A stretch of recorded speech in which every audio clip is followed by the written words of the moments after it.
Christmas night is when the world goes silent. No traffic, no visitors, no second chances. And when you're alone on that night, truly alone, every mistake becomes fatal. Welcome to Mr. Darkveil Horror Stories, where we don't stop at fear. Tonight's stories are about death on Christmas night, real encounters where isolation, silence, and a single bad moment decided who survived and who didn't. Stay with me. These are not stories where everyone makes it out. Story 1. I had learned the house the way you learn a language you never planned to speak. Slowly, reluctantly, by necessity. It sat miles from anything that could reasonably be called a neighbor. An old rural place my family had owned for generations, though no one ever wanted to be the one to keep it. When my marriage ended and the world shrank around me, the house was what I had left. Quiet, remote, inconvenient enough that no one dropped by unannounced. In winter, especially, it felt sealed off from the rest of existence. That Christmas, I was completely alone. The snow had started before dusk and never really stopped. By nightfall, it erased the road, buried the fence posts, swallowed the narrow path to the shed. The nearest light I could see was my own porch bulb, and even that was dulled by drifting white. The power flickered once around 10, then steadied, leaving the house humming softly with heat and age. I locked the front door before bed. Deadbolt, handle lock, chain. I checked them twice, not because I was afraid, but because old houses have a way of reminding you they don't forgive carelessness. Then I moved the chair from the kitchen and wedged it under the handle the way I always did when storms hit hard enough to isolate me. It was a habit, one I couldn't remember starting, only that it felt necessary. By 1:30, sleep still hadn't come. The wind pressed against the walls, snow ticking faintly against the windows like dry fingers. I sat in the living room with the lamp on low, staring into a fire that had burned down to glowing embers. At 1:40 a.m., I heard the front door handle move. Not violently, not suddenly, just the slow, careful rotation of metal, as if someone were testing it to see how much resistance it would offer. I froze. The sound stopped before the latch disengaged. There was no knock, no voice, just silence settling back into the house. I stood slowly, heart pounding, and crossed the room. Each step felt too loud. I leaned toward the door and looked through the peephole. The porch was empty. Snow lay smooth and untouched beneath the light. No footprints, no disturbance. The wind wasn't strong enough to move the handle on its own. I tested it gently from the inside. Solid. I added the second deadbolt for good measure, then pushed the chair tighter under the handle, bracing it until the legs scraped faintly against the floor. Only then did I step back. The house felt different. Not louder, not darker. Aware. I turned to go back to the living room. That was when someone whispered my name. Soft, close, familiar. It came from behind me. I spun around so fast I nearly lost my balance. The room was empty. The lamp glowed steadily. Shadows lay exactly where they should. No movement, no sound beyond my own breathing, ragged and uneven. I stood there for a long moment, listening, telling myself it was nothing. My mind filling the quiet with memory. Exhaustion pulling tricks on me. I returned to my chair, but I didn't sit. Minutes passed. Then the front door handle turned again. This time, it didn't stop. The metal rotated slowly, deliberately, testing the lock with patient pressure. The chair beneath it creaked. Then a voice spoke through the wood, calm, certain. "You always lock it this way." My blood ran cold. The chair slid. Not much, just an inch. But it moved on its own, legs scraping softly across the floor as if nudged by an unseen hand. I backed away, heart hammering, until I hit the hallway wall. The handle continued to turn, the lock holding but straining. The voice didn't rise, it didn't hurry, it knew. I ran for the bedroom. I slammed the door shut and locked it, hand shaking so badly the key rattled in the lock. I dragged the small dresser partway in front of it and backed away, my shoulders hitting the far wall. The house went quiet again. Too quiet. Then I heard footsteps. Slow. Measured. They came from the living room, crossing the floor with deliberate care. Each step placed as if whoever was walking knew exactly where the boards would creak. They stopped outside my bedroom door. I clamped a hand over my mouth to keep from making a sound. The voice came again, close enough that I could hear breath between the words. "You don't remember letting me in last year." The words settled into me like something heavy sinking through water. Memory stirred, fragmented, indistinct. A storm, a night like this one, the chair under the handle, the sound of the lock turning, a decision I couldn't quite reach.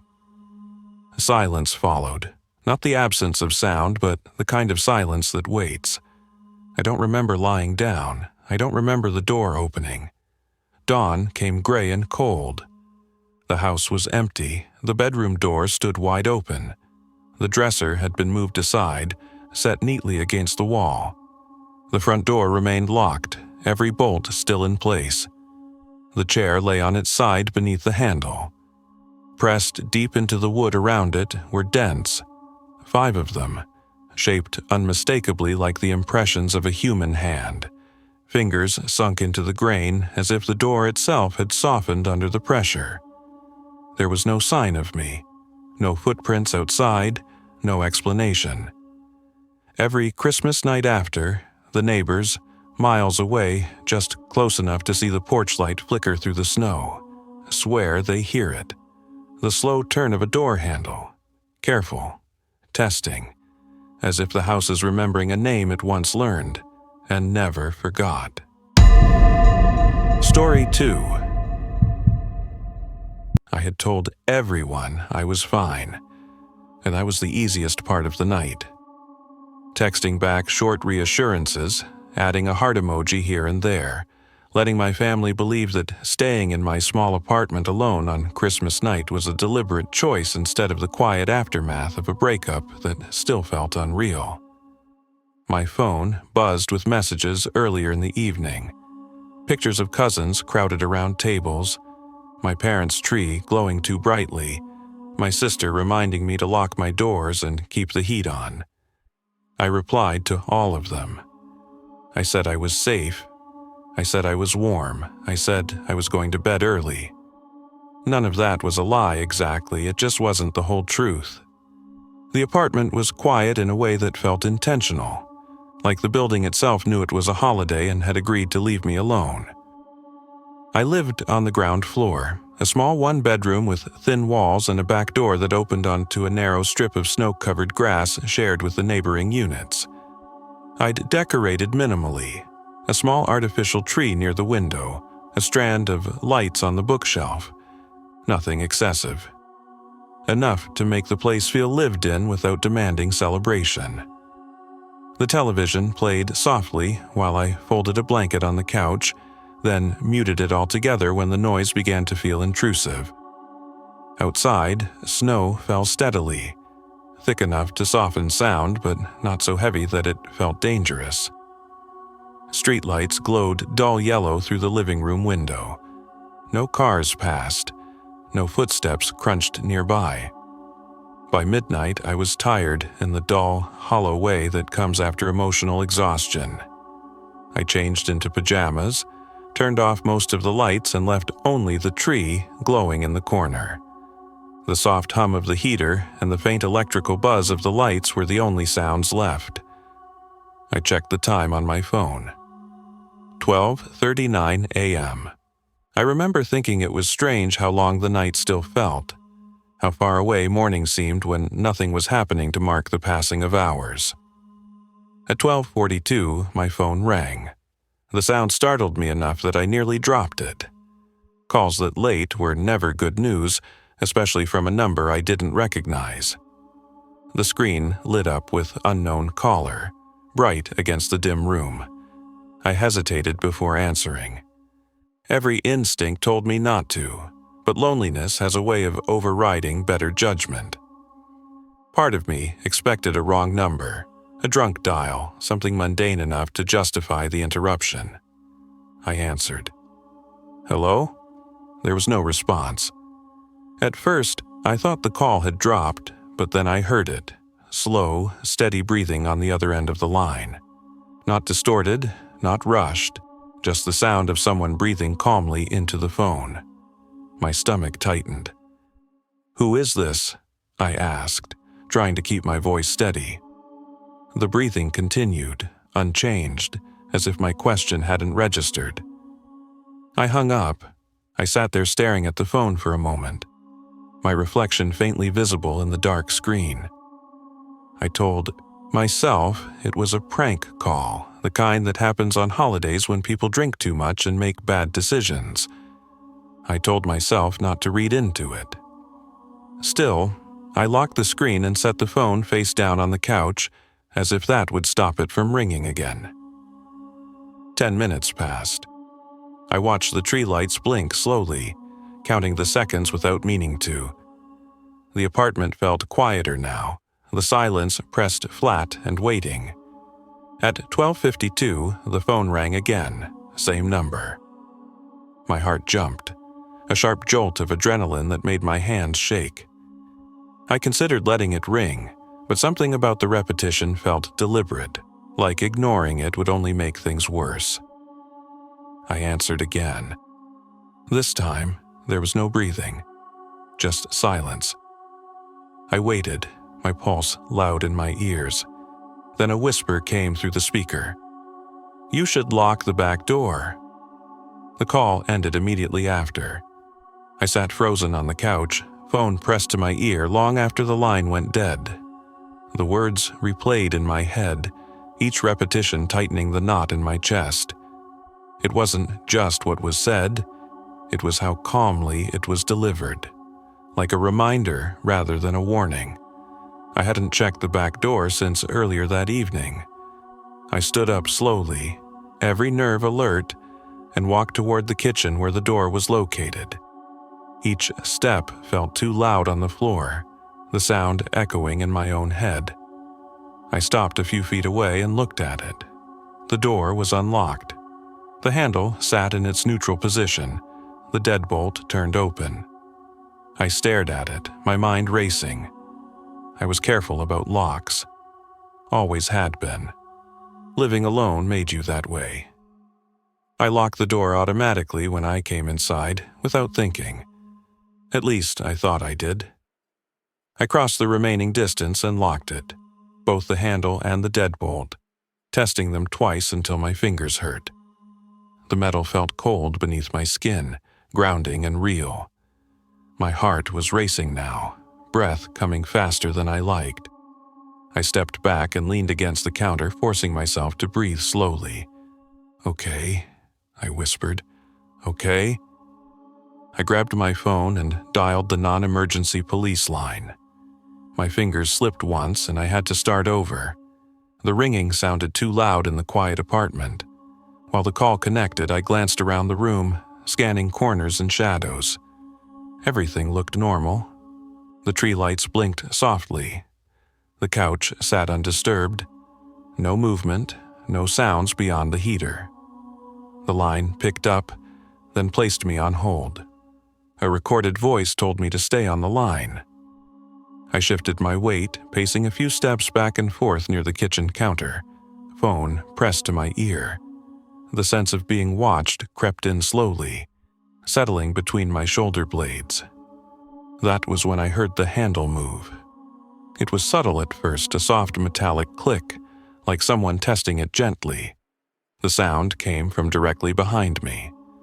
I turned just in time to see the handle on the back door turn downward slightly, then stop.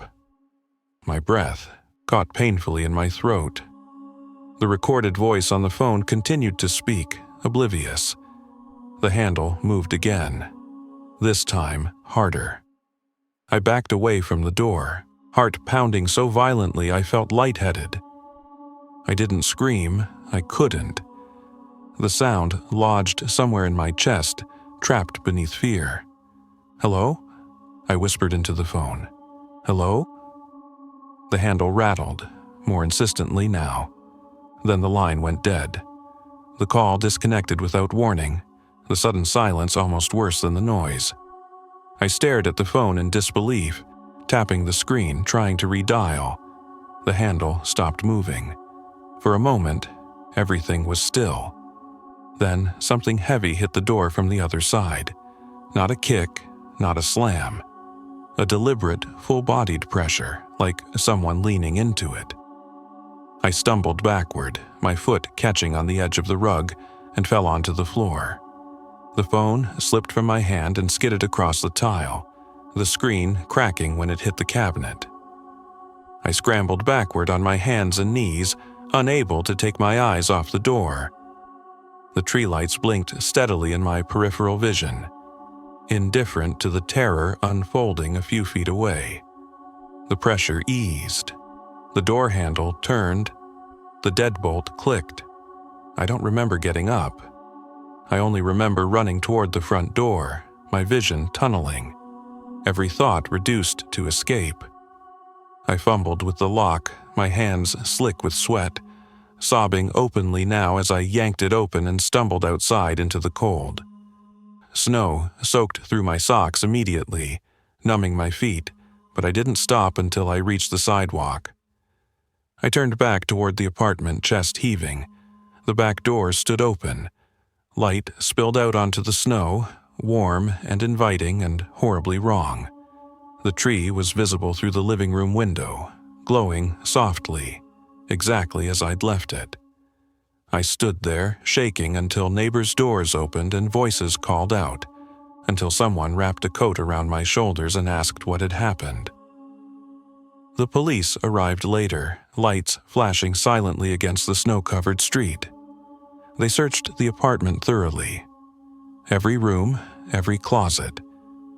There was no one inside. The phone lay on the kitchen floor, screen cracked, dark. The back door was open. Outside, in the snow, they found one set of footprints leading up to it. No footprints led away. The officer told me it was probably someone who fled before they arrived, that the snow could have covered their tracks quickly. But the snow was undisturbed beyond the doorway, too smooth, too clean. The case is still open. Every Christmas since, my family texts me early, asking me to confirm I'm safe. I always answer quickly now. I always double-check my locks. And every year, at exactly 12:42 a.m., I turn my phone off. Because somewhere out there is a number that knows when I'm alone, and doesn't bother calling anymore. Story 3. I had chosen to stay behind. That was the part everyone focused on when they asked, chosen, as if the decision itself carried some hidden meaning. My parents were disappointed but understanding. Friends texted invitations and followed them with joking guilt when I declined. I told everyone the same thing. I needed the quiet. I wanted a break from travel, from noise, from pretending the year hadn't exhausted me. The truth was simpler. I didn't want to feel like an afterthought somewhere else. So I stayed in my small apartment while the city emptied around me. Snow began falling just after dusk, the soft kind that blankets sound instead of announcing itself. By nightfall, traffic noise had faded almost completely. Even the occasional siren that usually cut through the city never came. From my living room window, I could see the streetlight glowing dimly through drifting flakes, illuminating a street that looked abandoned. I cooked a small dinner and ate it standing at the counter, then cleaned up and sat on the couch with a blanket pulled around my shoulders. The television was on but muted, more light than distraction. The apartment felt sealed off from the rest of the world, insulated by snow and quiet. I checked my phone one last time before midnight. A few final holiday messages sat unanswered. I told myself I'd respond in the morning. At 12:07 a.m., my phone rang. The sound startled me sharply, the sudden vibration loud in the stillness. I frowned at the screen, unknown number. I hesitated before answering. Something about the timing bothered me. Too precise, too deliberate, but curiosity won out. "Hello?" I said. At first, I thought the call hadn't connected. Then I heard breathing, slow, controlled, too familiar. It took me a second to understand why my stomach dropped so hard, why my chest tightened painfully. The breathing wasn't distorted by distance or static. It sounded exactly like my own when I was trying to stay calm. I hung up. My hands were shaking as I set the phone down on the coffee table. I stood up, suddenly restless, pacing the length of the living room. I told myself it was some kind of audio glitch, a prank, a coincidence layered on exhaustion. The phone rang again, same number. I didn't want to answer, but the silence afterward felt worse, like letting something wait. I picked it up with a sharp breath. This time my voice whispered back at me. "Why did you leave me here?" The words were unmistakably mine. Same cadence, same slight hitch before the last word. Not an imitation, not a recording. Me. I dropped the phone. It hit the rug and continued whispering until the call ended on its own. I backed away as if it might move, my pulse roaring in my ears. My apartment felt suddenly wrong, too hollow, too open. I forced myself to check every room. The kitchen was empty. The bathroom mirror reflected only me, pale and wide-eyed. The closet was closed, undisturbed. The windows were locked. The front door bolt sat firmly in place. No one was there. Still shaking, I retreated to the bedroom and locked the door, sliding the small dresser a few inches to block it. I sat on the bed with my back against the headboard, phone clutched tightly in my hands. It rang again. The screen lit up before I could stop it. Caller ID, my name. I stared at it, heart hammering so hard I felt lightheaded. Tears blurred my vision as I answered, my thumb numb against the glass. "Yes," I whispered, "I'm in the other room," my voice said softly. I squeezed my eyes shut. From the hallway came a sound. Footsteps. Slow. Dragging. They moved toward the bedroom door with deliberate patience, each step landing in time with my breathing, as if whatever was out there was listening to me to stay in rhythm. The phone line went dead. The footsteps stopped right outside the door. I don't remember screaming. Morning came quietly.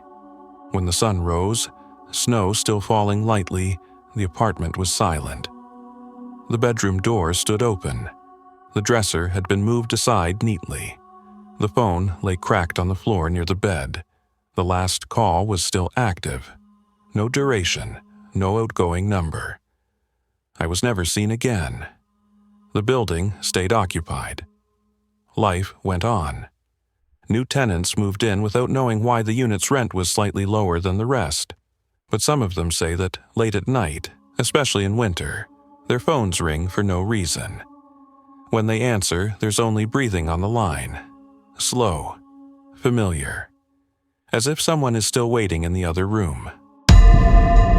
Story 4. I woke up because the house sounded occupied. That was the only way I could describe it afterward. Not loud, not chaotic, just inhabited in a way that didn't match reality. A soft, shifting noise moved through my sleep and pulled me awake, the sense that something downstairs was being handled carefully, not dropped, not bumped into, moved.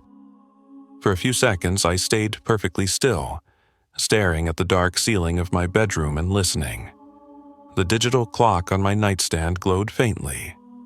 1:41 a.m. Christmas night had passed quietly into early morning. My parents had left before 10, both called in for emergency shifts at the hospital because of the storm. They'd apologized more times than necessary, promised we'd do Christmas again properly, reminded me to lock the doors and text if anything felt off. I had gone to bed with the house empty and silent. Now it wasn't silent anymore. The sound came again, subtle, deliberate. Something like fabric brushing against fabric. Something being adjusted rather than disturbed. My first thought was that one of my parents had come home early to surprise me. The idea settled in easily because I wanted it to. It explained the noise without forcing me to examine how wrong it felt. Still, if they were home, they would have called out. They would have turned on lights. They would have made themselves known. I swung my legs out of bed and stood, the cold floor biting into my feet. The hallway outside my room was dark, the bathroom nightlight casting a weak glow that barely reached the stairs. I moved slowly, careful not to make noise, feeling ridiculous for doing so. As I reached the top of the stairs, I noticed something that made my stomach tighten. Light was coming from the living room. Not bright light, colored light. The Christmas tree lights were on. I was absolutely sure I'd turned them off before going to bed. I remembered unplugging them, watching the room dim as the glow vanished. Now, red and green and gold flickered softly up the stairwell, painting slow-moving shapes along the wall. The sound stopped as soon as I took the first step down. The silence that followed wasn't empty, it felt attentive. I descended the stairs slowly, one hand trailing along the banister, heart beating harder with every step. The living room came into view gradually. Couch untouched, coffee table clear, ornaments hanging motionless on the tree. And beneath the tree, there was a gift. It sat alone, centered beneath the branches, closer to the trunk than any of the others had been earlier.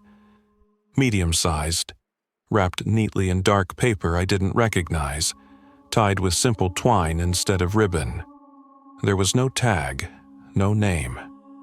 I stood at the bottom of the stairs staring at it, my brain lagging behind what my eyes were already certain of. We had opened every present before my parents left. We'd joked about how sad the empty space under the tree looked afterward. There had been nothing there when I went upstairs. The gift hadn't been forgotten, it had been placed. I didn't approach it right away. I stayed where I was, listening, scanning the room for movement. The house looked normal, too normal. The windows reflected only darkness. The front door was still locked. I took a few steps closer. The paper looked old. Not dirty, not torn, just handled.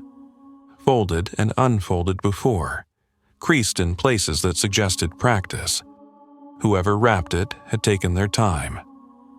I crouched down to look for a tag tucked beneath the twine. There was nothing.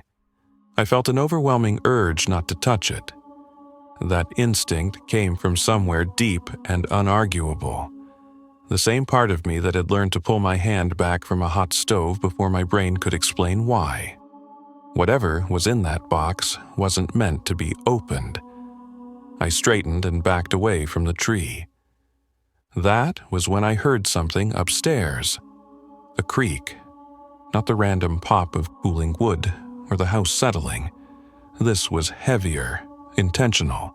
A step. My eyes flew to the staircase.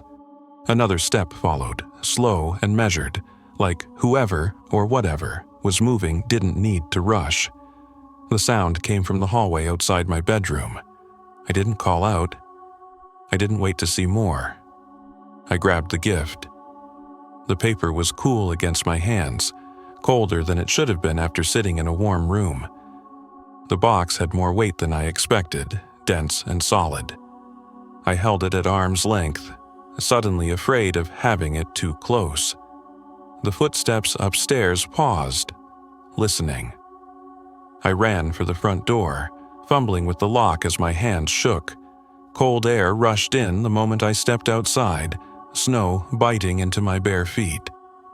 I set the gift down on the porch, farther from the door than felt necessary, then scrambled back inside and slammed the door shut.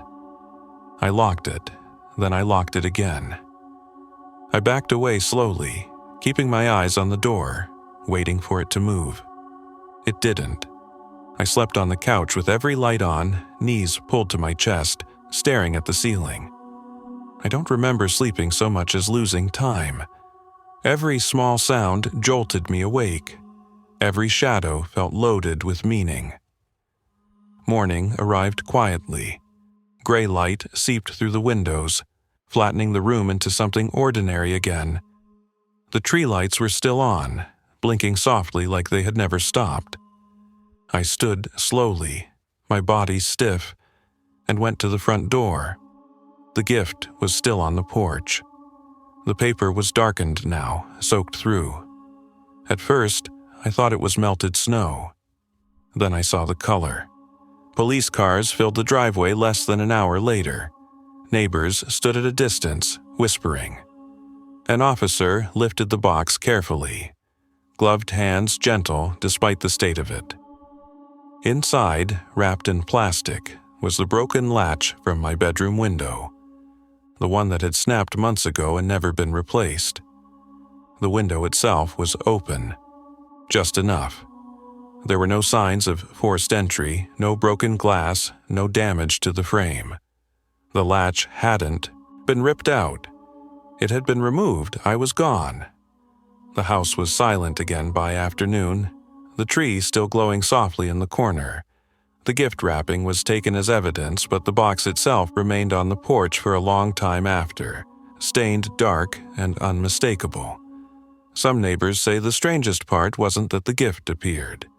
It was that whoever brought it hadn't taken it back, even when it was never opened. Story 5. I noticed the snowman at 9 o'clock, and for a while that was all it was. A detail, a curiosity, something my mind registered and then tried to dismiss. I had been standing at the living room window with a glass of wine, watching the snow fall. It wasn't heavy snow, just a steady, patient drift that softened the street and dulled the sound of the world. Christmas lights glowed along the neighboring houses, muted by the weather, each color bleeding slightly into the next. It was the kind of quiet that settles in gently, the kind you can almost enjoy if you don't think too hard about why you're alone. I was 38, recently divorced, and spending my first Christmas night by myself in nearly 2 decades. Friends had invited me over. My sister had offered to let me stay with her family. I'd declined all of it, telling myself I needed the quiet, that this was part of moving on. I'd decorated minimally, a small tree, a wreath on the door, just enough to make the house feel acknowledged and not celebrated. That was when I saw it. Across the street, near the sidewalk in front of the empty rental house, stood a snowman. At first glance, there was nothing particularly alarming about it. It was human-sized, roughly shaped, a little lopsided the way amateur snowmen usually are. It wore a dark scarf looped loosely around its neck and had stick arms jammed into its sides at uneven angles. Its face was made of stones and bits of debris, nothing unusual. Still, something felt off. I leaned closer to the glass, scanning the street. There were no children outside, no adults either. The snow on the road and sidewalks looked smooth and undisturbed, the kind of clean surface that comes when snowfall is steady and uninterrupted. There were no footprints leading to the snowman. I frowned, searching for a logical explanation. Maybe the tracks had filled in quickly. Maybe someone had been careful. Maybe I just hadn't noticed them from this angle. The snowman faced my house. Not angled slightly toward the street, not turned at random, directly toward my living room window. I felt a brief prickle of unease, then shook it off. You don't read intent into snowmen, I told myself. That way lies madness. I took a sip of wine, stepped back from the window, and turned on a movie. By 11, I'd almost forgotten about it. The movie droned quietly in the background as I scrolled through my phone, half watching, half thinking about nothing in particular. At some point, I got up to refill my glass and glanced out the window again without really meaning to. The snowman was closer. Not dramatically closer. Just enough that I noticed the change immediately and felt my stomach drop. It now stood at the edge of the sidewalk, several feet nearer to my house than before. The scarf hung the same way. The stick arms were angled exactly as they had been earlier. The uneven smile, one side slightly higher than the other, was unchanged. The snow around it was smooth, still no footprints. I stood there staring, my pulse picking up speed. Rational explanations rushed in, overlapping and unconvincing. Someone must have moved it, a prank, a neighbor messing around, kids being quiet for once. I opened the app for my doorbell camera and scrolled back through the footage. The street remained empty the entire time. No figures passed by, no cars slowed, no shadows crossed the frame. The snowman wasn't there at 9:02. At 9:14 it was. There was no footage of it being built or moved into place. I felt a chill that had nothing to do with the weather. I locked the front door, then checked it again. I pulled the curtains halfway closed, leaving just enough of a gap to keep an eye on the street. The snowman remained motionless, its attention fixed on my house. I tried to distract myself, music, television, anything to break the sense of being watched, but my gaze kept drifting back to that narrow opening in the curtains. At midnight, I forced myself to check again. The snowman was closer. Now, it stood at the end of my driveway. The distance between us had been cut in half. My heart began to pound, each beat loud in my ears. I grabbed my phone and called my sister, then hung up before it rang. I didn't want to explain this. I didn't want to hear myself say it out loud. Instead, I checked the camera feed again. The video stuttered when I rewound it this time, freezing for half a second at irregular intervals.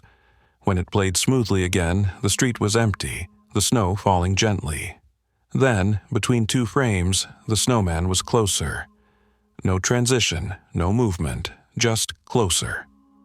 I stepped away from the window, my breath shallow. "You're tired," I said out loud. "That's all. You're tired." I went upstairs and locked my bedroom door, something I hadn't done since moving in. I sat on the bed with my phone in my hand, staring at the screen without really seeing it. At 1 in the morning, I heard a faint thump from downstairs. Not loud, not sharp, like something heavy settling into place. I crept to the top of the stairs and peered down. The front door stood closed. The living room lights cast long shadows across the floor. The tree glowed softly, indifferent. I checked the camera again. The snowman now stood at the edge of my yard. Close enough that I could see details clearly. The dirty patches in the snow that made up its torso, the fraying edge of the scarf, the way one stick arm bent slightly downward as if weighed by something unseen. The camera feed glitched harder now, skipping seconds at a time. Audio cut in and out, replaced by bursts of static. I backed away from the stairs and locked myself in the bathroom, sitting on the floor with my back against the tub, listening for sounds that never came. At 3:06 a.m., my phone buzzed with a notification. Camera offline. I stared at the message, my mind refusing to accept it. The camera had a battery backup. It didn't just go offline. Something scraped softly outside. I clamped a hand over my mouth, heart hammering, listening as the sound repeated. Slow, wet, deliberate, like something heavy being dragged across snow. Then the doorbell rang. Once, I screamed. The neighbors woke to the sound of it, raw, panicked, tearing through the quiet street. By the time police arrived, the front door stood wide open, cold air pouring into the house. The snowman was gone. Wet footprints led from the yard to the front door, deep impressions that cut through the fresh snow and disappeared inside. The prints weren't shaped like shoes.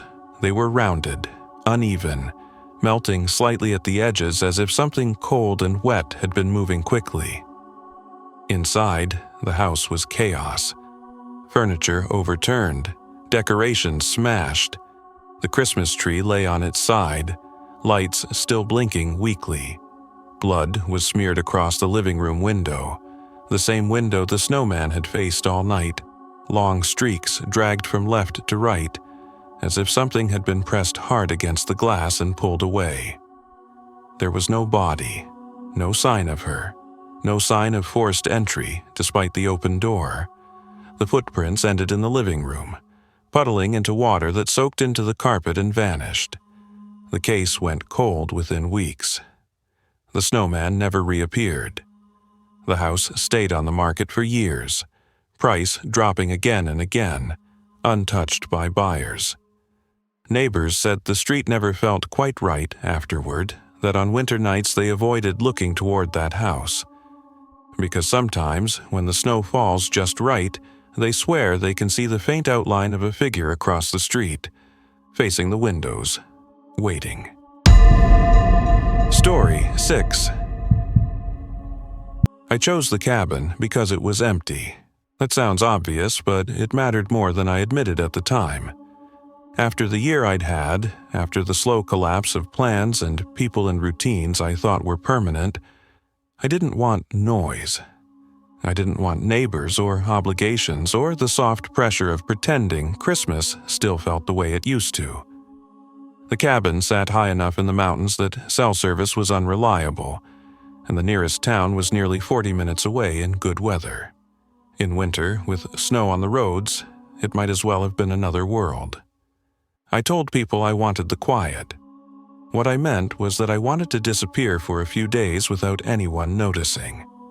By the time Christmas night arrived, the snow had already been falling for hours. Not a blizzard, not dramatic, just a steady, relentless snowfall that softened the trees and buried the narrow road that wound down the mountain. The cabin itself felt sturdy enough. Thick logs and small windows, built to keep the cold out and the heat in. A fire crackled in the stone hearth. A single lamp glowed in the living room.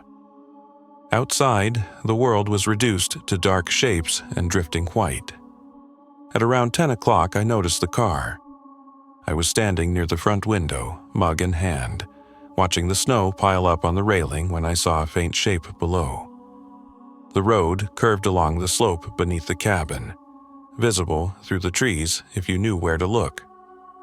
A car sat there, pulled partially to the side, angled slightly toward the ditch. The engine was running. I couldn't see the headlights, they were off, but I could hear it faintly through the quiet. A low, steady hum that didn't waver. It wasn't revving, it wasn't struggling. Just idling, patient and consistent. My first thought was that someone had gotten lost. It wouldn't have been unusual. GPS didn't always cooperate up here, and the road wasn't well marked. I figured they were waiting for daylight or trying to decide whether to risk continuing in the snow. I watched for a few minutes, expecting the car to move. It didn't. The engine sound didn't change at all. No door opened, no interior light flicked on, nothing about it suggested urgency or activity. Eventually, I stepped away from the window and went back to my chair, telling myself not to fixate on it. People make strange decisions when they're tired or unsure. It wasn't my problem. By midnight, the car was still there. I checked the time because the quiet felt heavier than it should have, like the night had stalled. When I went back to the window, the view was unchanged. The car hadn't moved an inch. Snow had built up along its roof and hood, but the engine sound continued, unwavering. That was when unease crept in. Engines don't idle that long without adjustment. Someone would turn it off to save fuel. Someone would get out, stretch, pace. There would be movement. I pulled on my coat and stepped out onto the porch, the cold biting immediately at my face. The engine noise carried more clearly now, echoing faintly through the trees. "Hey," I called down toward the road. "You okay down there?" My voice vanished into the snow. No response came back. I waited, listening, my breath fogging in front of me.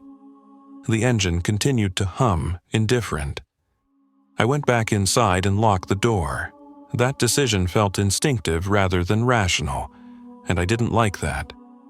I reminded myself that the cabin had no exterior lights beyond the porch, that whoever was down there might not even realize the place was occupied. Still, I felt better with the lock engaged. I barely slept.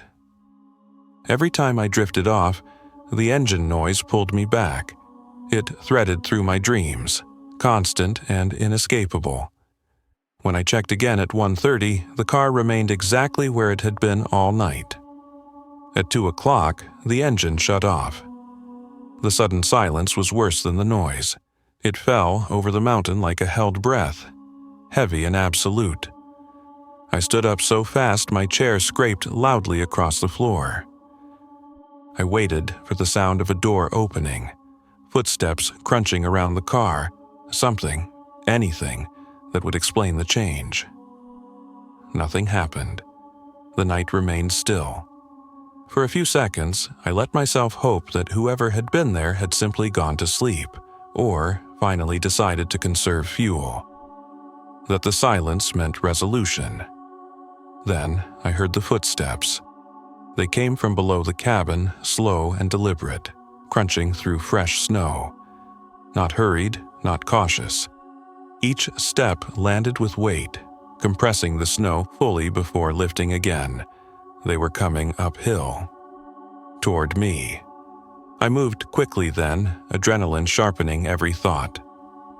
I checked the front door again, tested the lock. I dragged the small table against it, then added a chair for good measure. I moved room to room, lowering blinds, checking windows, pulling furniture into place. The footsteps continued. They circled the cabin slowly, methodically, never speeding up, never stopping. I could track them by sound alone, the front wall, the side, the back. Each crunch felt like a question being asked and patiently repeated. Who's here? Who's hiding? Where do you feel safest? I crouched in the living room, knife in hand, heart pounding so hard I felt dizzy. The fire had burned low, casting more shadow than light now. Every instinct screamed at me to stay still, to make myself small. The footsteps stopped at the back door. I held my breath. A pause stretched out, long enough that my muscles began to ache from tension. I imagined a hand resting on the handle, testing it, memorizing its shape. Then came the knock. It wasn't loud, it wasn't aggressive. Just a gentle, deliberate tap against the wood. Once, twice. Then a pause, like whoever was knocking expected me to answer. I didn't move. The knock came again, just as gentle, just as patient. There was no frustration in it, no escalation. It felt rehearsed. The handle turned. The barricade shuddered but held. I backed away, shaking, my mind racing through useless plans. Escape routes blocked by snow, phone with barely a signal, no neighbors within shouting distance. The knocking stopped. For a moment I thought it was over. Then something hit the door, not a slam, not a kick. A sustained pressure like someone leaning into it, testing its strength slowly. The wood creaked. The chair slid slightly across the floor. I screamed then. I don't remember deciding to.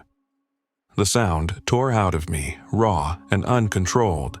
The pressure increased, wood splintered. I stumbled backward, tripping over overturned furniture, vision blurring with tears. The door frame cracked, fragments raining down as the door gave way inch by inch, and then nothing. The pressure vanished. The door sagged inward, damaged but not fully breached. Snow blew in through the gaps, melting on the floor. I waited, sobbing, for the footsteps to resume. They didn't. Dawn came gray and weak, light creeping into the cabin through broken blinds and frosted windows. I don't remember when I stopped shaking. I only remember the sound of engines in the distance hours later, the surreal relief of voices calling out. The police found the cabin door splintered inward, barricade knocked aside from the inside. Furniture lay overturned, walls streaked with blood where something or someone had been dragged. There was no sign of me, no body, no footprints leaving the cabin. Outside, tire tracks led up the mountain road and stopped near the cabin's turnoff. They did not continue back down. The car was never found. Neither was I. And every winter when the snow falls thick and quiet in those mountains, locals say they still listen for an engine that never quite turns off, waiting below cabins that were meant to be empty. Story 7. The house had been standing longer than anyone could remember, and Margaret had learned its sounds the way you learn the habits of an old companion. She knew the way the pipes knocked when the heat came on too quickly, the sigh the attic made when the wind pressed just right against the eaves, the faint settling groan of the stairs after midnight. Those noises had become familiar over the decades, reassuring in their predictability. They told her the house was still alive, still holding together. Christmas night had always been quiet there, even when her husband was alive, even when the children were young. The road outside wasn't a through street. Carolers never came this far. Margaret had always liked that. This year, she was alone. Her son had called earlier, apologetic and distracted, explaining that the weather had turned bad and travel wasn't safe. He promised to visit after the holidays, asked if she needed anything, reminded her to lock up before bed. She told him she was fine, that she preferred the quiet anyway. By 8 o'clock, the house was lit only by the Christmas tree in the sitting room and a lamp near her chair. The television murmured softly, volume low, more habit than interest. Outside, snow rested lightly on the ground, enough to brighten the dark without muffling it completely. That was when she heard the singing. At first, it was so faint she thought it came from the television, a background melody she hadn't noticed before. But then she recognized the tune, an old carol, one she hadn't heard sung aloud in years. One voice, flat, careful, slow. It repeated the same verse again and again without variation, as if whoever was singing knew no others. Margaret muted the television and listened. The voice was outside. She rose slowly, joints protesting, and went to the front window. She parted the curtain just enough to look out onto the yard and the empty street beyond. No one was there. The singing continued, unbroken, drifting past the front of the house and toward the side yard. The voice didn't grow louder or softer. It didn't echo the way sound usually did outdoors. It remained steady, oddly close without ever becoming clear. Margaret checked the back windows next. Still nothing. The snow outside lay smooth and untouched. No footprints, no movement. She called out once, her voice thin and uncertain. "Hello?" The singing did not pause. Instead, it shifted. She became aware of it moving, circling the house slowly, passing beneath windows, slipping along the walls, always just out of sight, always at the same distance, as if the singer knew exactly how far away to remain. Margaret's unease deepened into something heavier. Carolers didn't sing alone. They didn't repeat verses endlessly, and they certainly didn't do it without ever stopping to breathe. By 10 o'clock, the singing hadn't ceased. Margaret sat rigid in her chair, hands folded tightly in her lap, listening as the voice completed another circuit of the house. The melody never changed, the words never faltered. Then, without warning, the sound shifted again. It came from inside. Not from the rooms themselves, but from the walls. Muffled, distorted slightly by plaster and wood, as if the voice were traveling through the house's bones rather than its open spaces. It moved with deliberate slowness, passing from the living room wall into the hallway, then toward the kitchen. Margaret stood, heart hammering. "No," she whispered. The singing followed her as she backed away, never growing louder, never lagging behind. When she stepped into the hallway, it slid into the walls there too. When she turned toward the bedroom, it came with her, always just behind, always perfectly timed. She reached her bedroom and shut the door, locking it with trembling hands. The singing stopped immediately. The sudden silence was deafening. Margaret leaned against the door, breath shallow, listening. Minutes passed. Nothing moved, no voice, no sound from within the walls. Her legs gave out, and she sat on the edge of the bed, staring at the far wall, waiting for the fear to fade. It didn't. 5 minutes passed. Then the singing began again. This time, it came from directly behind the bedroom wall. It was louder now, clearer. The flatness was gone, replaced by something strained and eager. Margaret could hear breathing between the verses. Wet, deliberate breaths drawn too close to the surface. The wall vibrated faintly with each note. She covered her ears, rocking slightly, whispering prayers she hadn't spoken aloud in years. The singing continued, unbothered, repeating the same verse again and again, each repetition more insistent than the last. She screamed. The sound tore out of her, raw and desperate, but it didn't interrupt the song. If anything, the breathing grew heavier, closer. At some point, exhaustion overtook terror. The singing stopped. Morning came quietly. When neighbors noticed Margaret's front door standing open later that day, they assumed she had gone for a walk or forgotten to shut it properly. They called her name, stepping inside cautiously. The house was silent. The bedroom door stood open. The bed was untouched. The floor beneath the wall where the singing had last come from was soaked dark, the stain spreading outward slowly into the carpet. There was no sign of Margaret. No signs of forced entry. No explanation. The police searched the house thoroughly and found nothing inside the walls. But the next Christmas, when the house sat empty and dark, neighbors reported hearing a single carol drifting through the night. One voice. Slow, repeating the same verse, always from just inside the walls. Story 8. I told myself the building was empty for the holidays. That made the silence easier to explain. Most of the tenants had left town, families, trips, obligations I no longer had. The elevator had been quiet all day. No doors opening and closing. No televisions bleeding through the walls. Just the hum of the heating system and the occasional creak of an old structure cooling and settling. I liked it that way. Christmas night passed without ceremony. I ordered takeout, ate it straight from the container, and let the television run until the noise started to feel like clutter. By midnight, I'd turned everything off except the lamp beside my bed.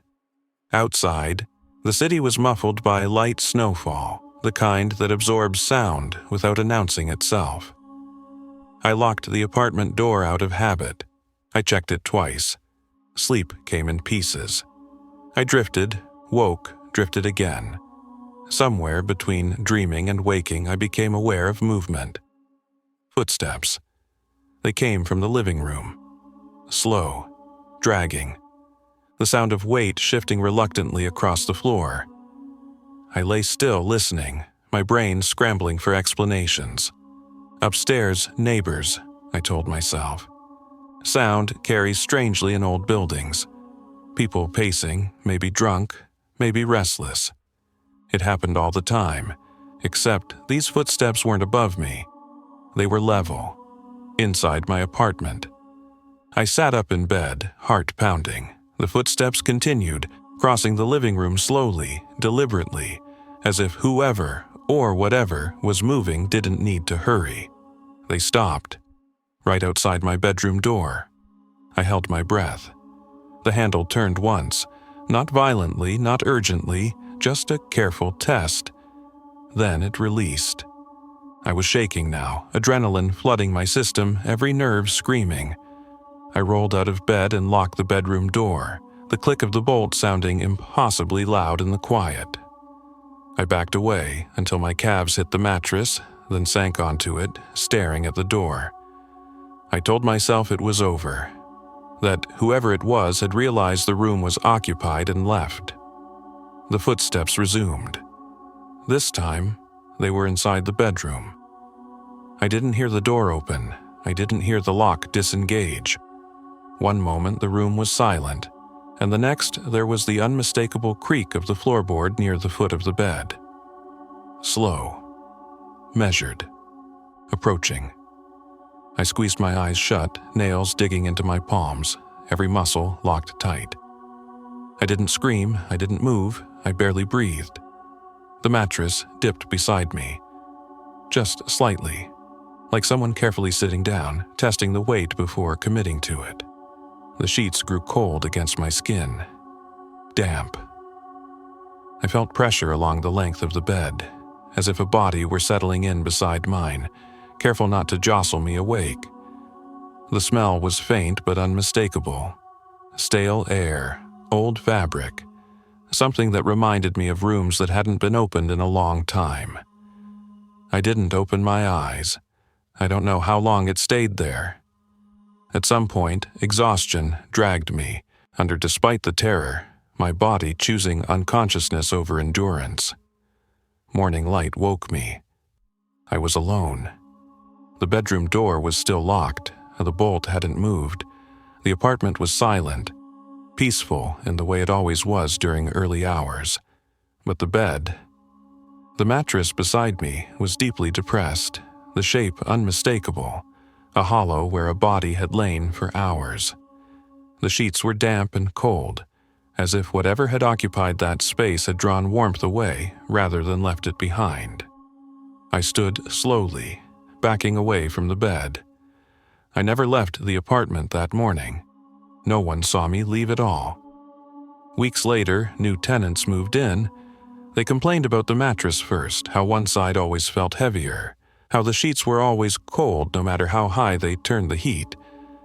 Some of them woke in the night convinced someone was lying beside them. Listening, waiting for them to notice.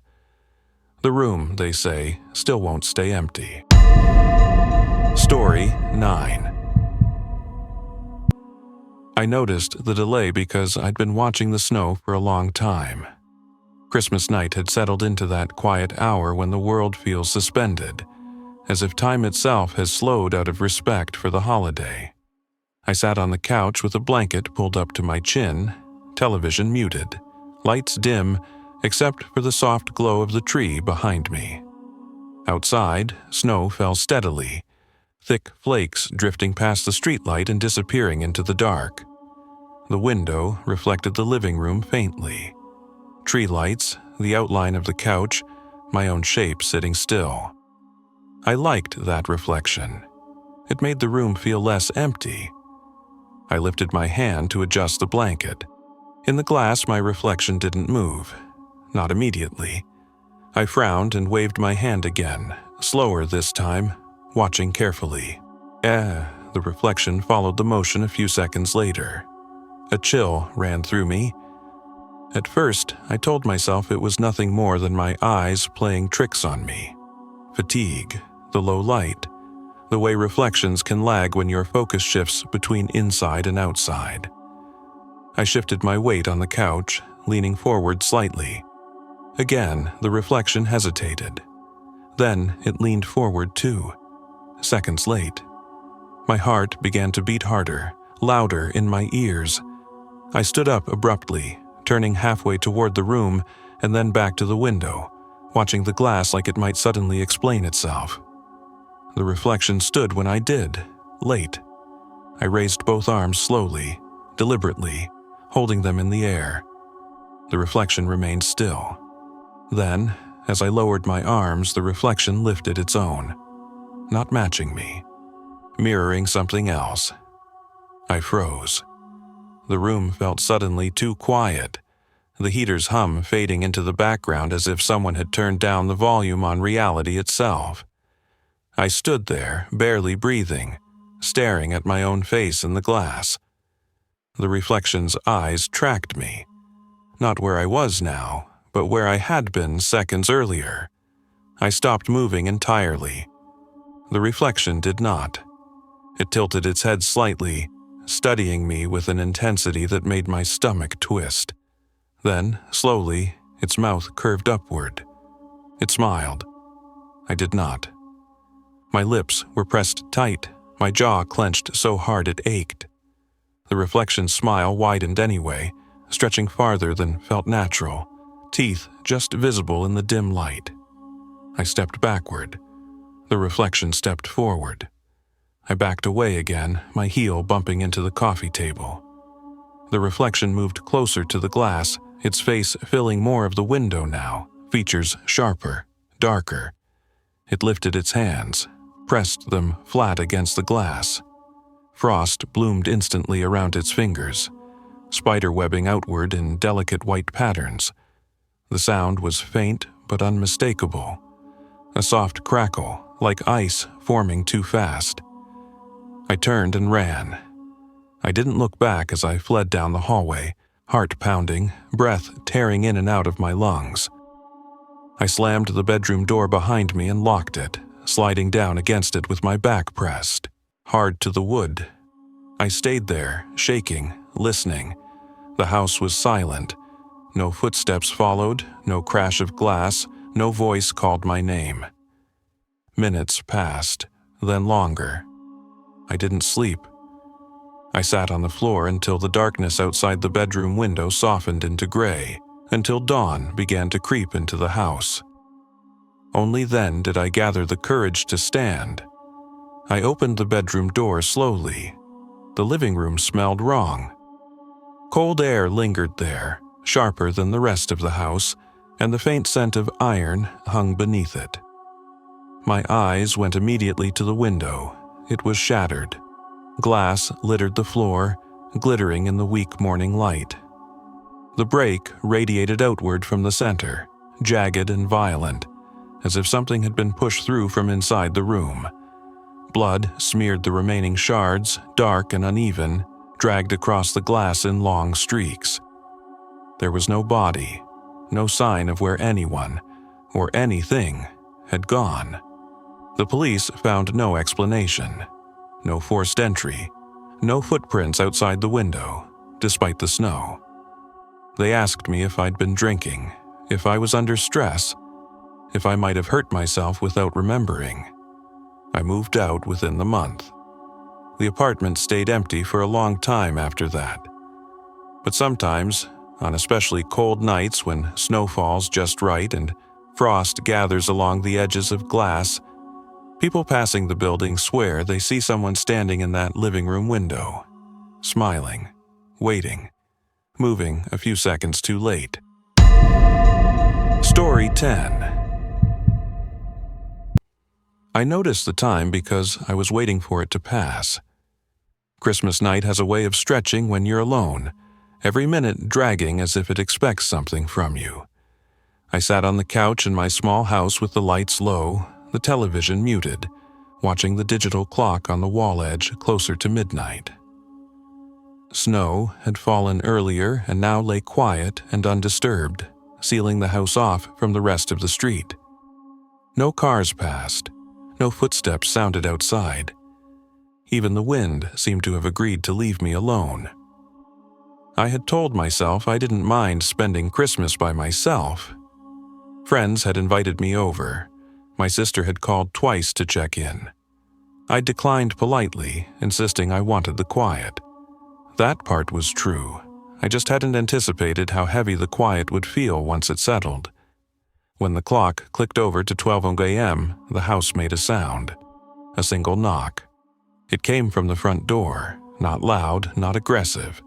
Just one firm, deliberate knock, as if someone had pressed their knuckles carefully against the wood and then withdrawn. I froze. I didn't move. I didn't breathe. I stared at the door from across the living room, waiting for something else to happen. Another knock, footsteps retreating, anything that would give the sound context. Nothing followed. After a long moment, I exhaled slowly and told myself it was nothing. Houses knock sometimes, wood contracts, pipes shift. Old places make noises that sound meaningful when they aren't. Still, I stood up and checked the front window. The porch was empty. The snow on the steps was smooth and untouched. No footprints, no disturbance. The street beyond was silent, lit only by the dull glow of a street lamp half buried in drifting snow. I locked the front door anyway. 10 minutes passed. I tried to distract myself, paced the living room, scrolled through my phone, turned the television volume up just enough to fill the space. The clock read 12:09 a.m. when I finally began to relax. At 12:10 there was another knock. This one came from the back door. I felt it more than I heard it. A dull thud that traveled through the house and settled in my chest. My heart began to race as I stood perfectly still, eyes fixed on the hallway leading toward the kitchen. Again, just one knock. No follow-up, no rattle of the handle, no footsteps. I backed away slowly, every sense screaming that something was wrong. The back door was rarely used in winter. The snow drifted deep against it. Anyone standing there would have left obvious tracks. I didn't check. I locked myself in the bedroom instead. I shut the door and turned the lock, then pushed my dresser partway across the doorway, hands shaking. My phone felt slick in my grip as I considered calling someone, anyone, but the thought of explaining what had happened made it sound smaller, less real. I sat on the edge of the bed staring at the door. The house was silent again. For a moment, I wondered if I'd imagined everything. Fear has a way of filling gaps, of turning coincidence into pattern if you let it. Then came the third knock. It wasn't on the front door, it wasn't on the back door, it came from inside the house. From the bedroom door itself, slow, heavy, deliberate. Each knock landed with intention, the sound of knuckles pressing firmly against the wood from the other side. The dresser shifted slightly with the impact, scraping against the floor. I screamed, just once. The sound tore out of me, raw and uncontrolled, echoing off the walls before collapsing into silence. The knocking stopped immediately. No footsteps retreated, no door opened or closed. The house didn't respond at all, as if it had been holding its breath and was now content. I don't remember lying down. I only remember the feeling that filled the room afterward. A pressure, like the air itself had grown thick and close. I couldn't move, couldn't scream again. My body locked in place, heart pounding so hard it hurt, eyes fixed on the door as if it might dissolve at any moment. Darkness crept in at the edges of my vision. Morning came quietly. When neighbors noticed my lights were still on well past dawn, they assumed I'd fallen asleep on the couch. It wasn't until the afternoon, when no one answered the door, that they called for help. The bedroom door was splintered inward, wood cracked and bowed as if something had struck it repeatedly from the hallway side. I was found on the bed. No wounds, no signs of a struggle, just an expression frozen in terror, eyes wide, mouth slightly open as if I'd been about to scream again and never managed it. The house was emptied and sold months later. New owners never stayed long. Neighbors said the place felt wrong, especially in winter. Every Christmas since, when the house sits dark and abandoned, people on the street hear it. One knock. 10 minutes later, a second. And finally, a third, coming from somewhere deep inside the empty house.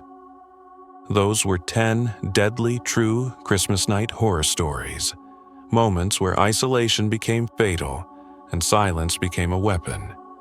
This is Mr. Darkveil Horror Stories. Christmas is only peaceful if nothing finds you.